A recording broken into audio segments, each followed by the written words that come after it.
사무엘상 24장 1절로 7절까지 말씀. 자, 우리 한 절씩 저와 여러분들이 번갈아 가면서 읽겠습니다. 제가 먼저 읽습니다.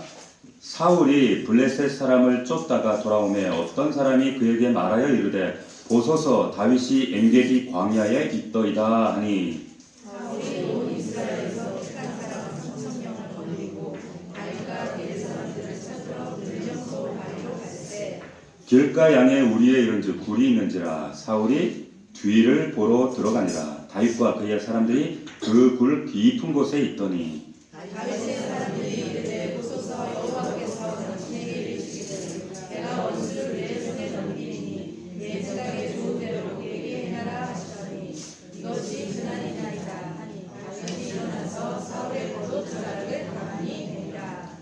그리한 후에 사울의 옷자락 뱀으로 말미암아 다윗의 마음이 찔려 자기 사람들에게 이르되 내가 손을 들어 여호와의 기름 부음을 받는데 줄을 치는 것은 여호와께서 하시는 것이니 그는 여호와의 기름 부음을 받는 자가 됨이니라 하고 다 같이 다윗이 이 말로 자기 사람들을 금하여 사울을 해하지 못하게 하니라. 사울이 일어나 굴에서 나가 자기 길을 가니라. 아멘.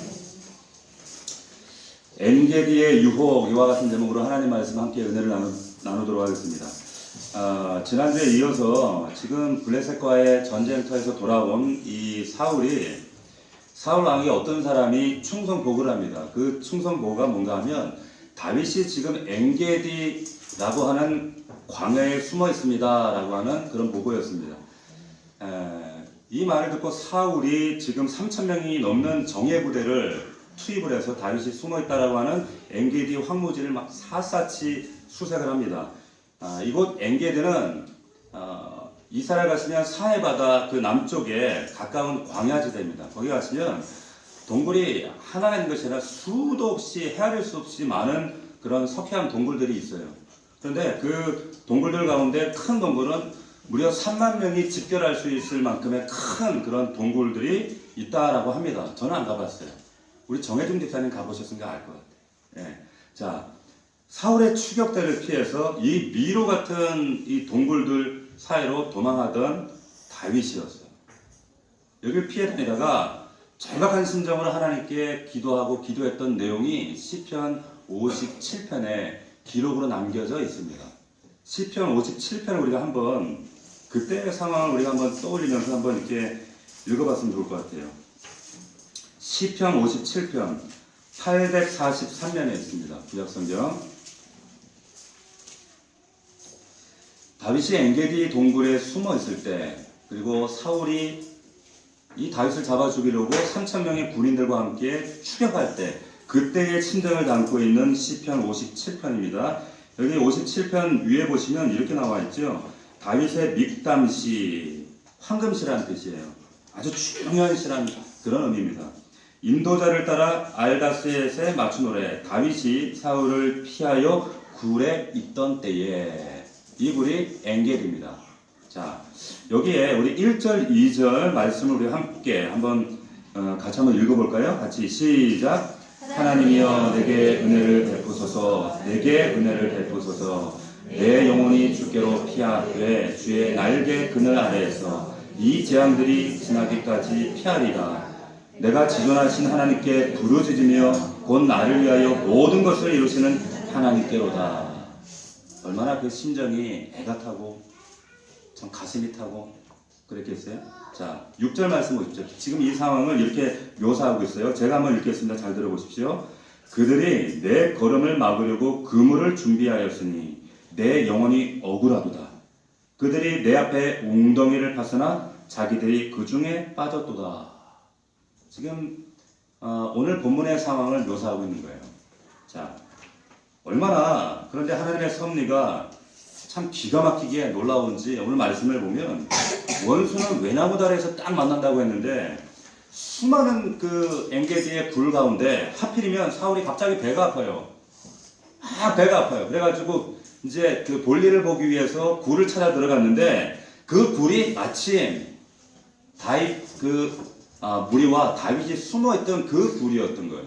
그러니까 밝은 데다가 껌껌한 그러니까 아무것도 안 보이잖아요. 근데 저 구석에 이 무리들이 숨어 있고 거기에 바지 내리고 사울은 힘을 주고 있는 상황이에요. 지금 그 상황이 오늘 본문입니다. 얼마나 참 코믹스럽고 극적인 장면입니까?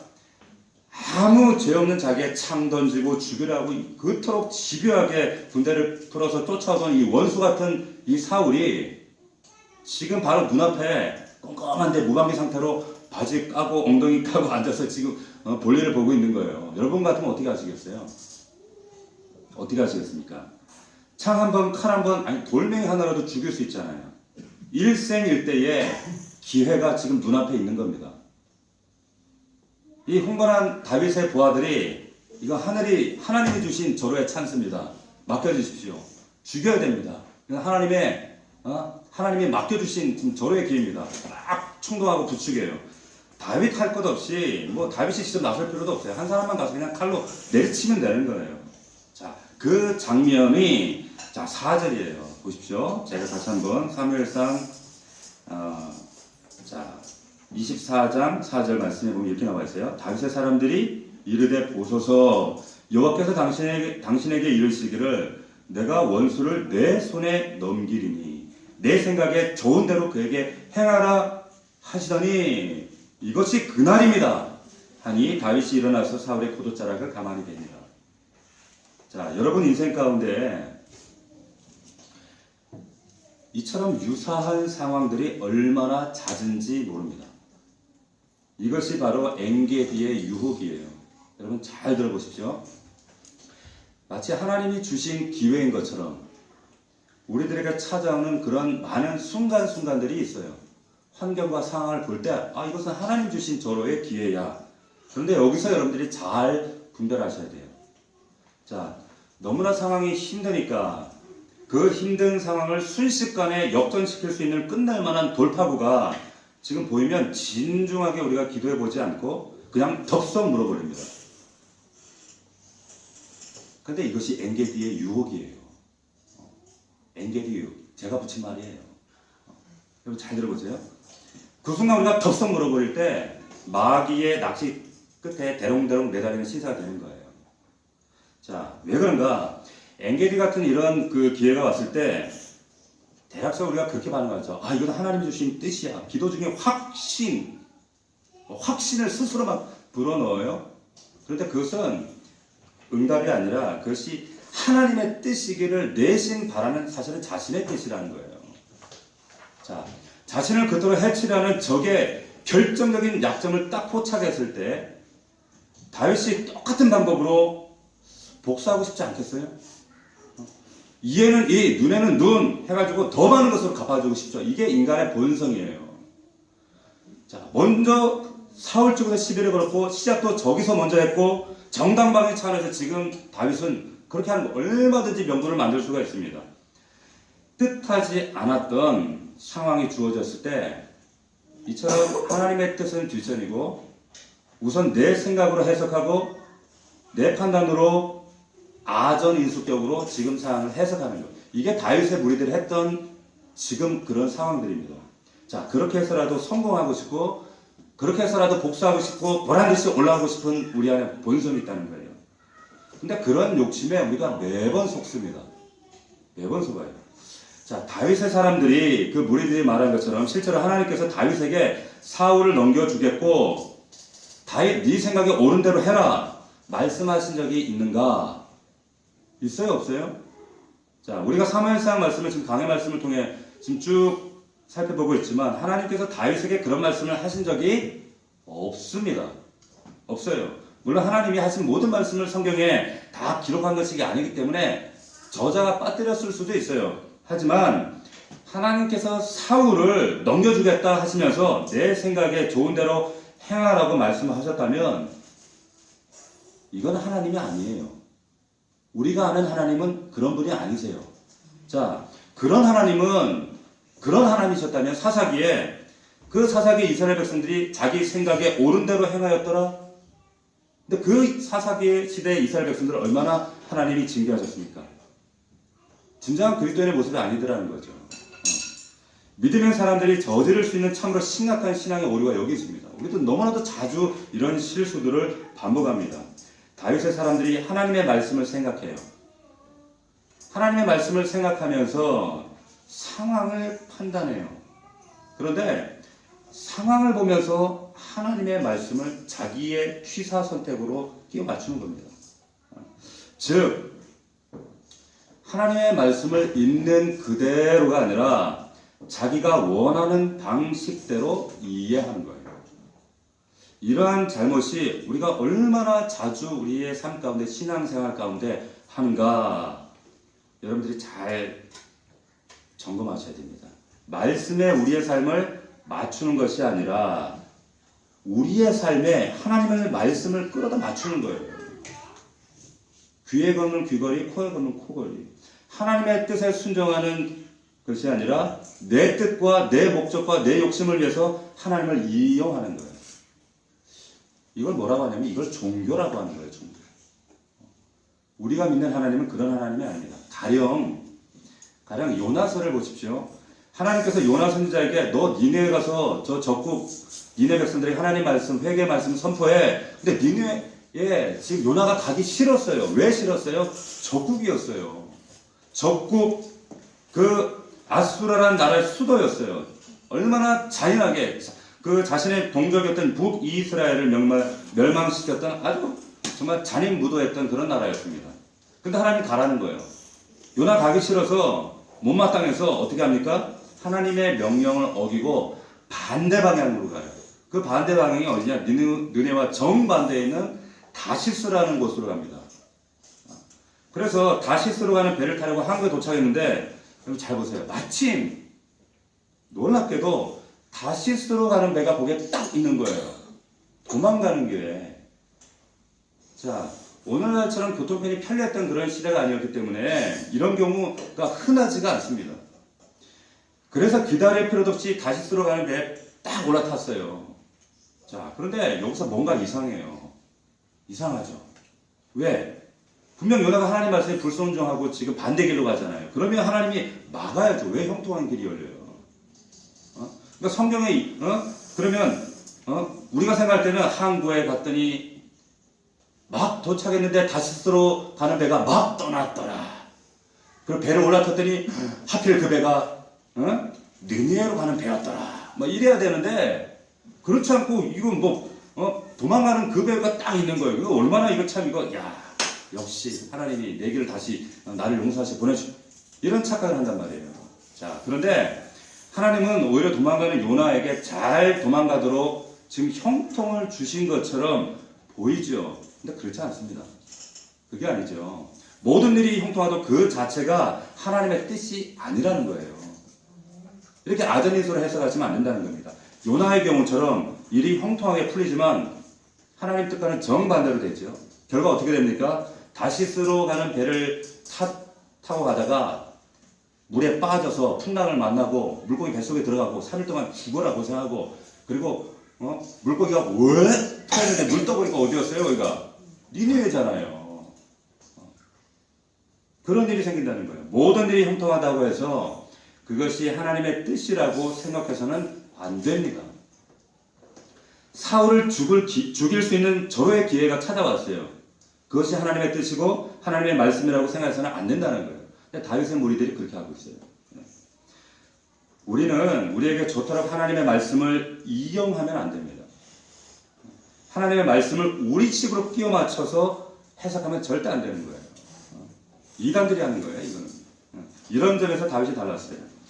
사울을 죽이는 것이 하나님의 말씀이고 뜻이라고 말하는 사람들을 따르지 않고 사울을 죽이지 않고 하나님 편에서요. 대신 그 용변을 보고 있는 지금 열심히 구린 냄새를 풍기고 있는 그 사울 뒤에 몰래 가가지고 옷자락을 자르고 그리고 자기가 왜 그랬는지 이유를 5절, 6절에서 이렇게 얘기합니다. 우리 한번 읽어볼까요? 사무엘상 5절, 24장 5절, 6절 같이 한번 읽어볼까요? 시작!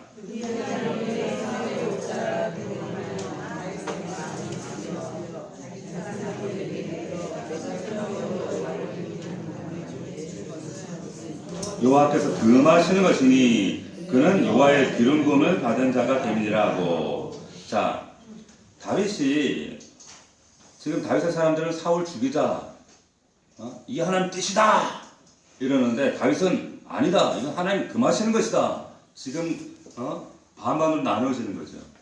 숫자적으로는 반반도 아니죠. 이렇게 서로가 완전히 다른 이유가 뭡니까?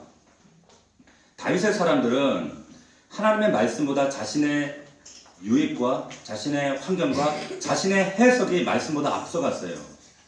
다윗은 제 눈에 보이는 환경보다 상황보다 하나님의 말씀이 더 중요했어요. 이게 다른 점입니다. 그래서 하나님이 다윗을 기뻐하시는 거예요. 자, 그래서 선택한 것이 복수가 아니라 용서를 선택합니다. 내 생각, 내가 처한 환경이 주시는 메시지보다 하나님의 말씀이 우선했다는 거예요. 여러분, 이거 굉장히 중요합니다. 우리가 이것 때문에 늘 실수해요. 문이 열리면 하나님 뜻, 닫히면 하나님이 막으시나 보다. 아니에요. 성경은 그렇게 말씀하고 있지 않습니다. 다윗의 부하들 보십시오. 지금 다윗이 하늘이 주신 이런 기회를 지금 마다하면 다윗이 얼마나 못마땅했겠어요. 지금 굴러들어온 호박도 이런 호박이 없는데 하나님께서 야 얘다 죽여라 해치워라 이렇게 거저주시는 이 찬스를 안겨주시는데 얘만 딱 죽이면 이제 행복 시작. 적어도 행복은 시작이 아니더라도 이 지긋지긋한 이 도망자의 삶을 끝내고 새로운 삶이 시작될 수 있는데 지금 굴러온 호박을 걷어 차버린다는 거예요. 이 제정신이에요. 이게 말도 안 되는 일이죠. 자, 이 사람들이요, 여기 그 다윗을 따르던 400명, 후에는 600명이 모인 이 사람들이 어떤 사람들인가 우리가 앞서 말씀 보았지만 환난당한 자, 억울한 자 이런 사람들이 모였다고 했어요. 빚진 자. 이 사람들이 그 사무엘상 30장 6절에 가면 아말렉 그 사람들이 자신들의 여자들을 끌고 가버려. 열받으니까 다윗을 돌로 쳐 죽이자! 막 이랬던 사람들이에요. 한마디로 성질이 더러운 사람들이라, 이 사람들이. 근데 이 사람들과 지금 반대로 딱 나뉘어져서 지금 이렇게 대처하고 있는 겁니다. 이런 선택의 기로에서 다윗이 어떻게 사울을 살려보내는 그런 결정을 할 수 있었는가? 어떻게 그런 결정을 할 수 있었는가? 7절 말씀 보십시오. 자, 7절 말씀 봅시다. 같이 읽어볼까요? 같이 시작. 다윗이 이 말로 자기 사람들을 금하여. 자, 여기 보세요. 여기 뭐라고 했습니까? 다윗이 이 말로 그랬어요. 이 말로. 그럼 이 말로가 뭘까요? 그 말이 우리가 읽었던 6절 말씀이에요. 자기 사람들에게 이르되 내 손을 들어 여호와의 기름 부음 받은 내 주를 치는 것은 여호와께서 금하시는 것이니 그는 여호와의 기름 부음을 받은 자가 됩니다. 할렐루야. 이 말로 내가 니네보다 지금 리더인데 내가 이 무리의 우두머리인데 내 말을 안 들어. 권위가 아니라 협박이 아니라 그런 권위가 아니라 하나님의 말씀, 하나님으로 하나님의 말씀을 대신해서 그들을 지금 굴복시키는 거예요. 믿으시길 축원합니다. 하나님의 말씀이 여러분의 삶 가운데 성경이 첫 번째가 되시기를 주의 이름으로 축원합니다. 근데 우리가 이걸 놓치는 거예요. 자꾸 우리 환경을 보고 상황을 보고 내가 편한 대로 해석을 해요.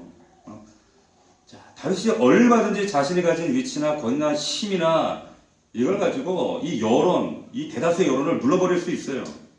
그리고 자신의 생각도 내 방식대로 원수를 해하고 이기고 복수하고, 그러나 그보다 중요한 것은 하나님의 말씀 법되었다는 것을 다윗은 분명하게 알고 있었다.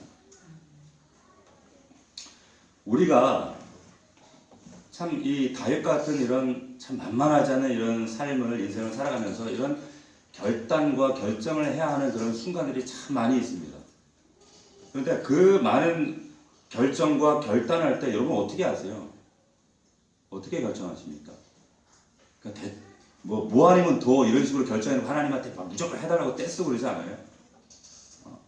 자, 그런데 항상 우리가 어떻게 하나님 뜻에 결정하고 선택할 것인가 라고 하는 고민을 우리가 안 할 수가 없죠. 우리가 수요일에 함께 제자훈련하는 그런 교재가 있어요.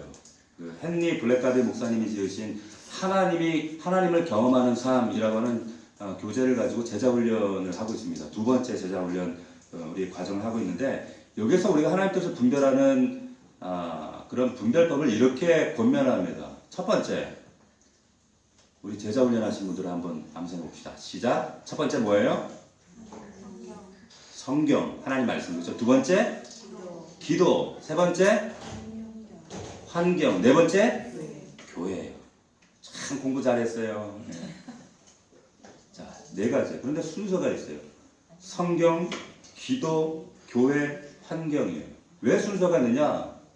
하나님이 때로는 여신다고 다 하나님이 그 하나님의 인도하심이 아니라는 거예요.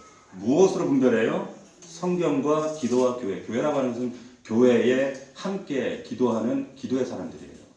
분별할 때 이런 우선순위를 가지고 하나님이 그 당신의 뜻을 비춰주세요. 조명해 주세요. 믿으시길 축원합니다. 자, 다윗이 어떻게 합니까? 환경은 분명 하나님이 열어주시는 것 같아요. 절호의 찬스예요.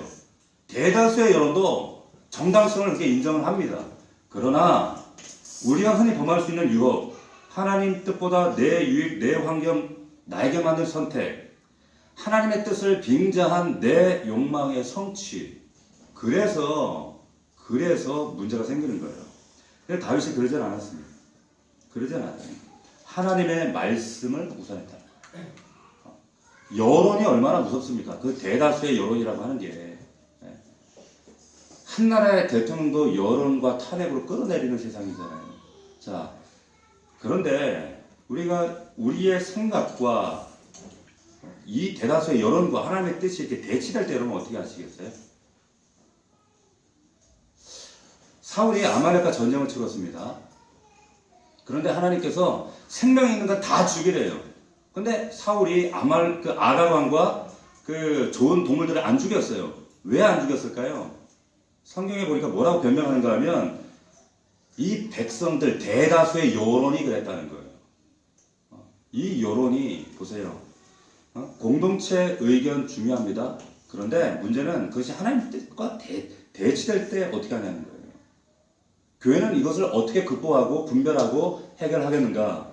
민심이 천심이다? 아니요. 성경은 민심이 다 천심이라고 얘기하지 않아요. 다수결이 아닙니다. 교회는. 자, 가데스 바나에서 보면요, 여호수아 갈렙의 말을 따르는 무리와 나머지는 다 애굽으로 돌아가자 그래요. 자, 그런데 보십시오. 이때 민심이 하나님의 뜻이 아니었어요. 대다수의 군중들이 예수 못 박아 죽이자. 그 여론이 예수 잡아 죽였어요. 그렇기 때문에 우리가 하나님의 뜻을 어떻게 분별하는가, 이게 정말 중요합니다. 그 근거는 하나님의 말씀이 성경이 되어야 할 줄로 믿습니다. 그래서 제가 그렇게 매일매일 복상을 강조하는 이유가 그래서 그런 거예요. 자, 다윗이 지금 선택해야만 하는 상황, 선택의 기로에서 여론의 향배를 따를 것인가, 하나님의 뜻을 따를 것인가. 에베소서 5장 17절에 이런 말씀이 있습니다. 어리석은 자가 되지 말고 오직 주의 뜻이 무엇인지 이해하라. 주의 뜻이 무엇인지 이해하라는 거예요. 자, 그 대다수의 여론을 따른 것이 아니라 하나님의 뜻을 쫓았던 여호수아 갈렙을 민수기 14장 24절에 뭐라고 기록을 하고 있는가? 오직 내 종 갈렙은 내 마음이 그들과 달라서 나를 온전히 쫓았은즉 그에 갔던 땅으로 내가 그를 인도하여 드리리니 그 자손이 땅을 차지하리라. 할렐루야. 하나님의 말씀을 쫓아갈 수 있는 저와 여러분들이 되시길 주의 이름으로 축원합니다. 말씀을 통해서 분별하는 거예요. 성경을 통해서 그 핵심을 파악하는 거예요. 돌을 다듬는 사람을 우리가 석공이라고 부릅니다. 그런데 서툰 석공은요, 망치부터 들어요. 그런데 노련한 석공은요, 먼저 돌의 결을 봅니다. 결을 보고, 그리고 어디를 대고 어디를 쳐야 할지를 보고 내리치고 단박에 쪼개버려요. 자, 망치 들고 설치면 열심히 있는 것 같아요. 시장생활 열심히 하는 것 같아요. 그런데 대개 이런 사람들이 열매가 없어요. 대개 내 힘으로 사는 사람들, 내 의가 충만한 사람들, 분장에 뛰는데 결과는 없는 전형적인 사람들이에요. 열매가 없어요. 열심히 중요한 것이 아니라 하나님 뜻을 정확히 분별하는 게 중요합니다. 그래서 어떻게 해야 돼요? 그렇기 때문에 우리가 핵심을 파악하기 위해서 말씀을 보고 말씀으로 우리의 삶을 적용하고 해석하는 거예요. 결을 본 게 뭐예요? 세상의 결을 보고 환경의 결을 보고 지금 시대 내 가정 상황 가운데 내 삶의 현장에서 이 결을 보는 이 과정이 뭡니까? 이게 기도와 묵상이에요. 믿으시길 축원합니다. 어떻게 내 마음대로 내 뜻대로 매일 내 생각대로 이 안에서 내 생각이 내 경험이 좌지우지하는데 어떻게 하나님 뜻이 분별이 되겠어요? 여러분 유혹이 뭔가 유혹이 뭡니까? 핵심이 아닌 것들에 매달리게 하는 거예요. 엉뚱한 것을 한눈 팔게 합니다. 끊임없이 엉뚱한 생각으로 우리의 시간을 허비하게 합니다. 버릴 것을 못 버리게 해요. 다윗은 붙잡아야 될 것이 뭔가 하나님 말씀임을 알았어요. 말씀을 붙잡고 그 결에만 집중하는 거예요. 하나님 말씀이 뭐라고 하시는지, 하나님이 나에게 뭘 요구하시는가, 그 말씀으로 지금 상황을 판단하고 해석하고 그 말씀대로 순종하는 거예요. 그럴 때 다윗의 인생이 어떻게 열립니까? 그 사울을 누가 제거하세요? 블레셋이 제거해버려요. 그런 하나님의 역사를 경험할 수 있는 저와 여러분들이 되시기를 축원합니다. 여러분 작은 것 손해 보세요. 소탐 대시하지 마십시오. 작은 것 때문에 큰 걸 놓쳐요. 핵심에 집중하는 그것이 전략이에요. 그게 뭐냐? 하나님 말씀 붙잡는 거예요. 성경 붙잡는 거예요. 말씀이 우선이에요. 우리가 매일 엔게디의 이 유혹 앞에서 수도 없이 하나님의 약속을 저버리고 하나님의 음성을 망각해버립니다. 왜요? 끊임없이 내 안에서는 환경을 타협하고 내 생각이 나를 앞서고 내 욕심대로 내 소견에 오른 대로 끊임없이 해석하는 거예요. 지금 삶을. 한순간에 하나님 뜻이 무너져 버리는 거죠. 사도행전 20장에 보면 바울이 그 1차, 2차, 3차에 걸쳐서 전도를 하는데 마지막 3차 전도 여행을 마치고 그 에베소의 그 밀레도에서 장로들을 부릅니다. 그 장로들을 불러다가 마지막 고별 그 인사를 하면서 참 의미심장한 그런 고별사를 남깁니다. 그 말씀 가운데 30절 말씀이 보면 이런 말씀이 있어요. 또한 여러분 중에서 제자들을 끌어 자기를 따르게 하려고 어그러진 말을 하는 사람들이 일어날 줄을 내가 아노라. 자, 여기 그들이 누구냐면 장로들이에요. 거짓 선지자들이 아니에요. 세상 사람들이 아니에요. 그런데 이 장로들, 사도 바울에게 구원받고 영접하고 세례받고 장로까지 세움받은 이들이 2000년 그 지중해 세계권에서 이렇게 복받은 사람이 몇 손가락이나 되겠어요. 그런 사람이었는데 지금 바울이 마지막 고별석에서 뭐라고 지금 경고하고 있는가 하면 너희들 가운데 자기의 말을 따르게 하려고 어그러진 말을 하는 사람이 일어날 줄을 내가 안다 라고 마지막 경고를 해요. 자, 여기 우리말 어그러지게 한다라고 번역된 이 헬라어가 디아스트레퍼예요. 이게 뭔가 하냐면 왜곡한다라는 뜻입니다. 다시 말하면 그리스도인조차도 하나님의 말씀을 목적으로 삼기보다 하나님의 말씀을 끊임없이 자기의 욕심 때문에 왜곡할 수 있다는 거예요. 지금 교회가 왜 욕을 먹는지 아세요? 교회마다 그러고 있어요, 지금. 소위 말하는 기복신앙, 번영신앙, 긍정의 신앙, 섞이면 복음이 아니에요. 섞이면 가짜지요. 자, 이러면서 하나님의 말씀을 흩어뜨립니다. 말씀이 말씀되기를 주의 이름으로 축원합니다. 말씀이 첫 번째예요. 내 욕심보다 말씀이 우선이고 그 말씀으로 하나님 뜻을 분별하는 거예요. 귀에 걸고 자기가 걸고 싶은 대로 걸면 안 된다는 거예요. 이것을 우리에게 주신 첫 번째 교훈입니다. 두 번째는 자 그렇다면 엔게디의 유혹을 받고 말씀을 잘 분별했어요. 분별하고 다시 어떻게 하는가? 이제 용서하고 사울을 받아들이죠. 그런데 하나님의 영이 사울 떠날 때부터 사실 이 싸움은 사울과 다윗의 싸움이 아니라 영적 싸움이에요. 왜? 사울 뒤에 악신이 운행하고 있다 성경을 기록하고 있습니다. 영적 싸움이었어요. 자, 그런데 어떤 그 책에 보니까 이 싸움을 이렇게 참 의미 있게 기록하고 있는 책이 있었습니다. 잘 들어보십시오. 하나님은 광야 생활, 도망자 생활의 고통을 통해서 다윗 안에 꿈틀대고 있었던 제2의 사울을 죽이셨던 것입니다. 자, 이해가 되십니까? 다윗 안에 꿈틀대고 있었던 제2의 사울을 죽이신 거예요. 다윗이 어떻게 합니까? 4절 5절에 보면 자, 다윗이 일어나서 사울의 겉옷자락을 가만히 베니라. 그리하며 사울의 옷자락을 뱀으로 말미암아 다윗의 마음이 찔렸다 그랬어요. 자, 아무리 다윗이지만 용서가 쉽게 됐을까요? 안 되죠. 그 속에 미움, 증오, 분노, 복수하고픈 그 사울, 인간적인 사울이 여전히 자기 안에 있어요. 다윗 안에도 사울이 있다니까. 사울을 용서했다, 살려주었다는 증거로 옷자락을 뱄을까요?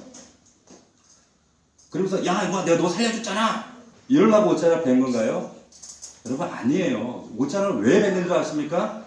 자, 오늘 다윗이 왜 마음이 찔렸는가를 여러분 잘 묵상해 보셔야 돼요. 내심 사울 왕을 죽이고 싶었던 그 순간 옷자락을 벨 때 다윗 안에도 그 마음이 있었다는 거예요. 이게 옷이 아니라 저 사울의 뭐가 졌으면 심장이었으면 좋겠다라고 하는 생각이 다윗 안에도 있었죠. 그런데 옷자락만 된 거예요. 평생 나를 고통스럽게 하고 나에게 상처 주고 평생의 나를 이 트라우마 가운데 벗어나지 못하게 만드는 이 고통스러운 사람. 이 사람, 그 사람의 옷자락만 잘라요. 그 옷자락을 자른 것은 여러분 바로 다윗 안에 있는 자신을 잘라낸 거예요. 자기 안에 있는 사울을 죽인 거예요. 자아를 죽인 겁니다. 근데 그래야 용서가 되는 거예요. 믿으시길 축원합니다. 여러분 안에도 제2의 사울이 있어요. 이 사울을 잘라내지 않으면 눈앞에 보이는 사울을 용서할 수가 없어요. 다윗이 다윗 될 수가 없습니다. 여러분 그 예전에 그 이창동 감독이라는 그 감독의 영화 미랑이라는 영화 보셨죠? 그 영화에 보면 그 전도연이가 주인공이었잖아요. 근데 그 미랑의 내용 그 줄거리가 어떤 내용이었어요? 남편 고향인 미랑의 아들하고 그 아들이 어떻게 유괴되고 살해되죠. 그래서 그 가슴에 한을 품고 살아가는 사람이 친애라고 하는 이 주인공이었는데 그러던 중에 알고 지내는 약국집 부부가 전도를 해요. 교회를 갑니다. 그런데 이제 그 안에 참 믿음이 신앙이 자라가면서 내 아들을 그렇게 잔인하게 죽였던 그 유괴범을 용서해야 되겠다라고 하는 마음이 신의 그 주인공 마음 안에 자리 잡히기 시작한 거예요. 그래서 오랜 그 시간 동안 고민하고 그 유괴범을 찾아가요. 그리고 고백을 하죠. 용서한다고. 그런데 참 이제 그 장면에서 놀라운 반전이 생기죠. 유괴범의 얼굴이 너무 평안한 거예요. 자신이 용서한다는데. 신혜는 그 과정까지 얼마나 고통스럽고 그 수많은 시간들을 눈물로 자기 자신의 그 고통과 괴로움 가운데 한을 입에 물고 이렇게 살았는데 유괴범은 너무 불공평해요. 평안의 극치예요. 그 뭐라고 하냐면 저는 주님의 은총으로 평안합니다. 여기 와서 하나님을 믿게 돼서 얼마나 다행인지. 벌써 이전에 저의 죄는 하나님께 용서받았습니다. 그래서 저는 평안합니다. 근데 그 순간 이 신의 여주인공의 눈이 확 뒤집어져 버린 거예요. 그 마음에 가지고 있던 모든 용서가 확 무너져 버려요. 왜? 내가 널 용서한 적이 없는데 너는 왜 평안해? 하나님이 용서해도 내가 용서 안 했는데. 네? 라고 하면서 이 주인공이 분노하고 미치광이가 되거든요. 내가 아직 너를 용서하지 않았는데 누가 너를 용서했단 말이냐. 자, 이게 우리가 가지고 있는 인과응보적인 우리의 생각들이에요. 무슨 말인가 하면 누군가를 용서한다는 것이 여러분 이게 맨정신으로 가능합니까? 그런데 맨정신으로는 가능하지 않는데 십자가는 가능하다는 거예요. 우리가 말하는 대부분의 용서는 뭐냐? 상대방이 어떤 상대방의 태도나 뉘우침을 보고 용서하는 거예요. 너가 이렇게 하면 내가 용서해 줄게. 조건이 있어요. 내가 정죄 안 하고 용서할 테니까 네가 잘못했다고 인정하고 네가 용서를 구해. 그러면 내가 용서할게. 그런데 십자가는 그게 아니에요. 조건이 없어요. 이유가 없어요. 도무지 용서할 수가 없어요. 말도 안 돼. 이거 어떻게 용서해요, 저 인간을. 그런데 용서하라고 하시는 것이 이것이 십자가고 우리가 믿는 복음입니다. 믿으시길 축원합니다. 여러분 안에 아직 용서하지 못하고 있는 사람들이 있습니까? 아직도 용서되지 않는 사람이 있다면 지금 용서하시기를 주의 이름으로 축원합니다. 용서하셔야 돼요. 내 안에 사울과 같은 그를 놓아주는 게 날 놓아주는 거예요. 나를 해방시키는 거예요.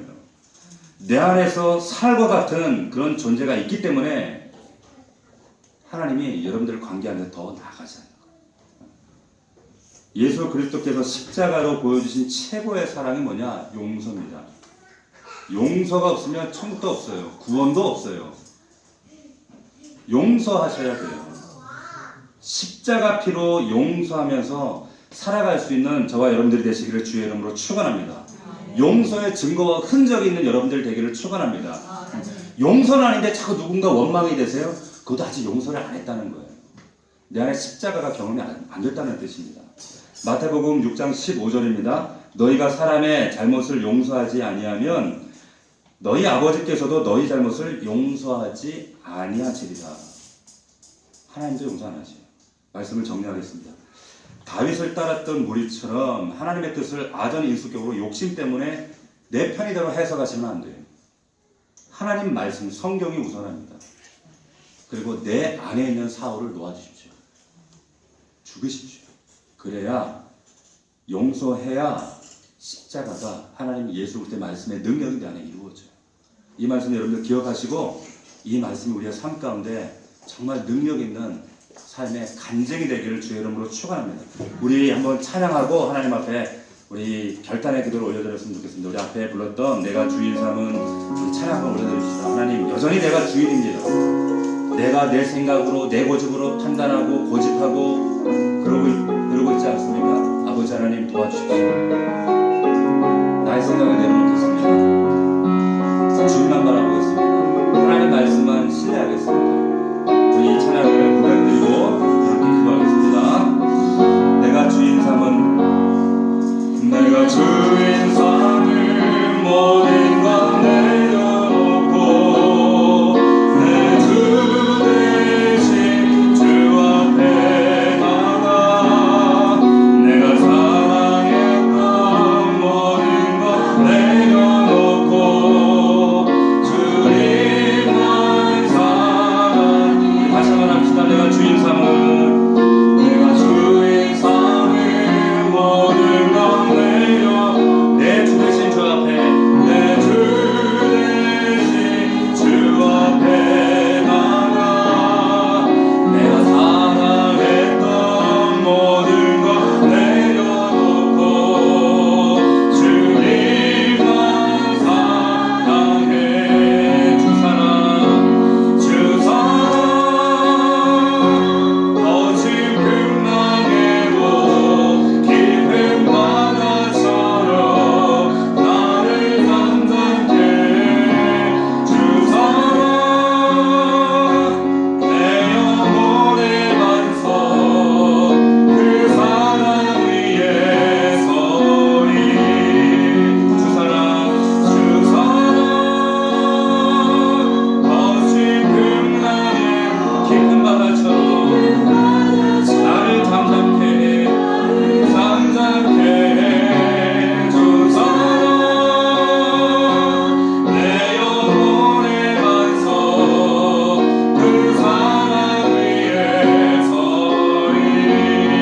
우리 한번 기도합시다. 아버지 하나님 여전히 내 뜻과 내 생각이 내 인생의 주인 되어서 내 생각에 옳은 대로 내 속에는 옳은 대로 내 주어진 삶을 환경을 내 스스로 해석하고 내 뜻대로 살아가지 않았습니까? 아버지 하나님 이제는 하나님 말씀이 하나님의 뜻이 우선되어지길 원합니다. 육신의 생각 아버지 하나님 내 육신의 생각 내 상식을 포기합니다. 아버지 앞에 말씀 앞에 나를 굴복시키게 하옵소서.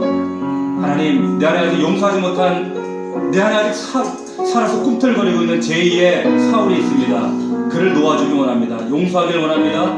아버지 하나님 그 사람이 누굽니까? 그 사람이 누굽니까? 내 가족입니까? 내 이웃입니까? 내 부모입니까? 아버지 하나님 용서할 수 있는 이 놀라운 십자가의 능력을 내 안에 회복할 수 있도록 주여 도와주시옵소서. 다시 한번 십자가의 감격을 맛보게 하여 주시옵소서. 오늘 말씀을 붙잡고 우리 간절한 마음으로 주여 세 번 부르고 동성으로 기도합시다. 주여 주여 주여. 살아계신 아버지